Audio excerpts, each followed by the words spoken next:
چلتے پھرتے اٹھتے بیٹھتے پیشاب کے قطروں کا آنا، میرے محترم بھائیو یہ کوئی بیماری نہیں ہے، میں نے 50 دفعہ یہ بات بتائی ہے۔ یہ جو قطرے آتے ہیں نا، اس کو نبی صلی اللہ علیہ وسلم کی حدیث سے جانو۔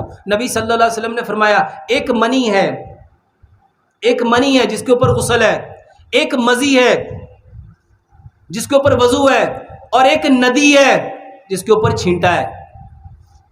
ندی کسے کہتے ہیں؟ یہ پیشاب کرنے کے بعد پیشاب کے قطرے آنا۔ آج لوگوں نے اس کو نام دے دیا جریان، اور یہ بیماری نہیں ہے، یہ بیماری نہیں ہے۔ یہ جو پیشاب کے بعد قطرے آتے ہیں یہ بیماری نہیں ہے۔ پیارے پیغمبر جناب محمد صلی اللہ علیہ وآلہ وسلم نے کیا فرمایا تھا؟ اس کے اوپر کیا مارنا چاہیے؟ چھینٹا۔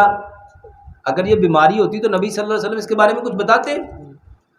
اور میرے محترم بھائیو یہ جو میں بتاتا ہوں نا، سفید موسلی، سیاہ موسلی، اسگند نگوری، کوزہ مصری، واللہ یہ آپ کے جو پٹھے ہیں نا پیشاب کے، واللہ اس کو مضبوط کرتا ہے، اس کو طاقت دیتا ہے۔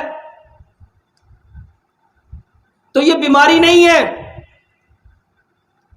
اس کے لیے اگر آپ صرف سنت طریقے سے پیشاب پخانہ کرنا شروع کر دو، میرے محترم بھائیو یہ ہوگا ہی نہیں۔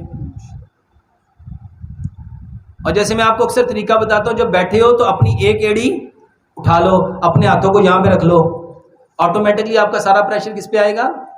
پیٹ پہ آئے گا۔ 35 کے اینگل میں آپ یورین پاس کرو۔